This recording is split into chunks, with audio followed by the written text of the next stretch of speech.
রোদ্দুরে পোড়া দুপুর, মাথার ওপর ফ্যান ঘুরছে, অথচ ঘাম ঝরছে ঘামের মতন। আর এই সময় যদি একটু জিভের ডগা এরকম ঠান্ডা ঠান্ডা কুলফির ছোঁয়া পাওয়া যায় তাহলে কেমন হবে। আর সেটা যদি হয় ঘরে বানানো, বিনা ক্রিম, কাস্টার্ড পাউডার, না কর্নফ্লাওয়ার, শুধুমাত্র দুধ আর একটুখানি ড্রাই ফ্রুটস দিয়ে। চলো রেসিপি শুরু করি। প্রথমেই 1 লিটার দুধ ফুটতে দিয়ে দেবো। একটুখানি কাজু, পেস্তা আর আমন্ডকে গুঁড়ো করে নিয়ে দুধের সঙ্গে মিশিয়ে নেব।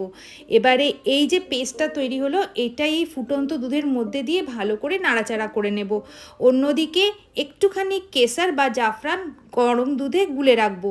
এই দুধটার মধ্যে আমি দিয়ে দিচ্ছি একটুখানি এলাচ গুঁড়ো, 1/3 কাপ চিনি আর এই জাফরান গোলাটা দিয়ে ভালো করে ফুটতে দেব। তারপরে ঠান্ডা হতে দেবো যতক্ষণ না এইরকম কনসিস্টেন্সি হয়। ব্লেন্ডারে ব্লেন্ড করলে পরেই কিন্তু এটা পাতলা হয়ে যাবে। এবারে এটাকে এরকম ছোট ছোট মাটকায় ভরে সোজা ঢুকিয়ে দাও ফ্রিজারের মধ্যে। এবারে সেখানে রেখে দাও এটাকে ওভারনাইট বা 6 থেকে 7 ঘন্টা।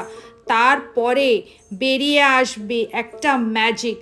দেখো কি দারুণ ঘরে তৈরি কুলফি। ভালো লাগলে প্লিজ সাবস্ক্রাইব মাই চ্যানেল।